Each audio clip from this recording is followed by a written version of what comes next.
16वीं सदी के भारत में जब मुगल साम्राज्य तूफान की तरह देश को निगल रहा था, तब एक महिला अड़िंग खड़ी थी। उनका नाम था रानी दुर्गावती। एक किले में जन्मी, देवी के नाम पर रखी गई। वह थी एक रानी, एक योद्धा और एक माँ, एक ऐसी किंवदंती जिसने हार मानने की बजाय मृत्यु को चुना। ये सिर्फ एक रानी की कहानी नहीं, ये एक ऐसी महिला की गाथा है जिसने मुगल साम्राज्य को चुनौती दी। तो चलिए शुरू करते हैं।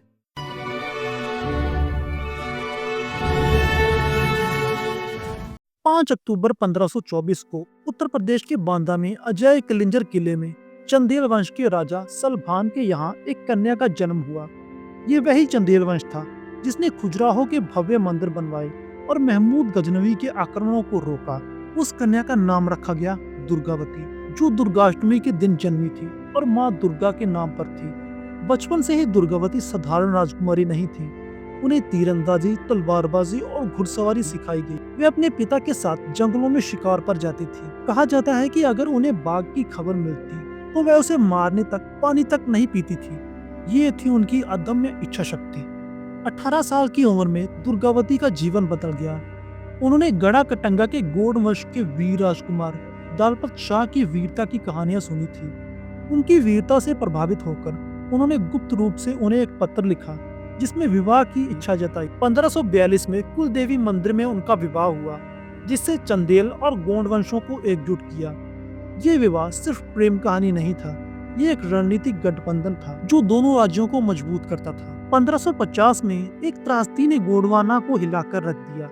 राजा दलपत शाह की अचानक मृत्यु हो गई, जिससे 5 साल का वारिस वीर नारायण और एक अस्थिर साम्राज्य पीछे रह गया। मात्र 26 साल की उम्र में रानी दुर्गावती ने गोंडवाना की बागडोर संभाली, जो आज के मध्य प्रदेश और छत्तीसगढ़ के हिस्सों जैसे जबलपुर, मंडला और भोपाल तक फैला था। अपने विश्वसनीय सलाहकारों, दीवान और मंत्री मान ठाकुर के साथ उन्होंने बुद्धिमानी और शक्ति से शासन किया। उन्होंने राजधानी को सिंगोरगढ़, सतपुड़ा पहाड़ियों के रणनीतिक चौरागढ़ किले में स्थानांतरित किया। रानी दुर्गावती सिर्फ एक योद्धा नहीं थी, वे एक दूरदर्शी थी। उन्होंने रानीताल, चेरीताल और आधारताल जैसे जलाशय बनाए, जिससे किसानों को मदद मिली। उन्होंने व्यापार को बढ़ावा दिया और समृद्धि सुनिश्चित की।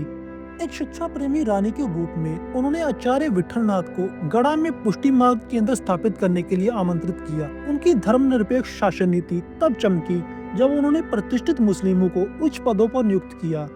16 साल के शासन में गोंडवाना फला फूला और उनकी निष्पक्ष रानी की ख्याति बढ़ी। 1560 के दशक तक अकबर का मुगल साम्राज्य तेजी से फैल रहा था। 1562 में मालवा पर कब्जा करने के बाद मुगल सेनापति असफ खान की नजर गोंडवाना की संपत्ति और रणनीतिक महत्व पर पड़ी। रानी दुर्गावती ने पहले ही मालवा के पूर्व शासक बाज बहादुर के आक्रमणों को खदेड़कर अपनी सैन्य कुशलता साबित की थी, लेकिन मुगल एक अलग चुनौती थे। उनके पास उन्नत हथियार और विशाल सेना थी। जब असफ खान के आक्रमण की खबर आई, दुर्गावती का संकल्प अटल था। उनके सलाहकार दीवान आधार कायस्थ ने कहा कि मुगलों की ताकत बहुत ज्यादा है, लेकिन रानी ने कहा कि अपमान में जीने से बेहतर है सम्मान के साथ मरना।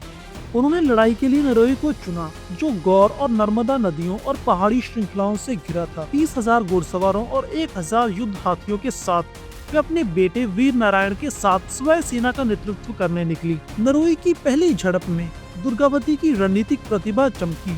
उनकी सेना ने मुगलों पर घात लगाकर हमला किया, भारी नुकसान पहुंचाया और उन्हें पीछे हटने को मजबूर किया। उन्होंने रात में आश्चर्यजनक हमले की योजना बनाई, लेकिन उनके सलाहकारों ने मना कर दिया। एक ऐसा फैसला जो घातक साबित हुआ। अगली सुबह असफ खान सुदृढ़ीकरण और भारी तोपों के साथ लौटा और इसके साथ युद्ध का रुख बदल गया। दुर्गावती के सेनापति अर्जुन दास शहीद हो गए और उनके बेटे वीर नारायण घायल होकर पीछे हटने को मजबूर हो गए। 24 जून 1564 को युद्ध अपने चरम पर था। रानी दुर्गावती अपने युद्ध हाथी सरमन पर सवार और दम्य साहस के साथ लड़ी, लेकिन भाग्य क्रूर था। एक तीर उनके कान को भेद गया और दूसरा उनकी गर्दन में लगा। वे बेहोश हो गई और उनकी सेना टूटने लगी। जब वे होश में आई तो उन्होंने पाया कि उनकी हार निश्चित थी। उनके महावत ने उन्हें भागने को कहा, लेकिन दुर्गावती ने मना कर दिया। उन्होंने कहा कि मैं बंदी नहीं बनूंगी। अटल संकल्प के साथ उन्होंने अपनी कटार निकाली और स्वयं अपने प्राण त्याग दिए। हार की बजाय उन्होंने शहादत को चुना। उनके बेटे वीर नारायण भी चौरागढ़ किले की रक्षा में शहीद हो गए, जिन्होंने गोंडवाना वंश की बलिदानी विरासत को अमर कर दिया। रानी दुर्गावती की मृत्यु अंत नहीं थी। उनके बलिदान ने उनकी पीढ़ियों को भी प्रेरित किया। मुगल इतिहासकार अबुल फजल ने उन्हें सौंदर्य, शालीनता और पुरुषों जैसी वीरता का मेल बताया। उनका बलिदान दिवस 24 जून मध्य प्रदेश में बलिदान दिवस के रूप में मनाया जाता है, जो उनकी अजेय आत्मा को सम्मान देता है। रानी दुर्गावती की विरासत आज भी जीवित है। 1983 में जबलपुर विश्वविद्यालय का नाम बदलकर रानी दुर्गावती विश्वविद्यालय रखा गया। 1988 में उनके सम्मान में एक डाक टिकट भी जारी हुआ और दुर्गावती एक्सप्रेस ट्रेन उनके नाम पर चलती है। 2018 में इंडियन कोस्ट गार्ड ने ICGS रानी दुर्गावती जहाज को कमीशन किया।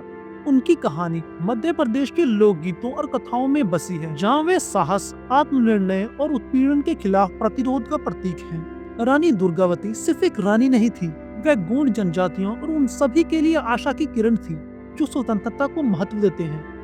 उनकी कहानी हमें सिखाती है कि सच्ची ताकत संख्याओं में नहीं, बल्कि सही के लिए खड़े होने के साहस में है।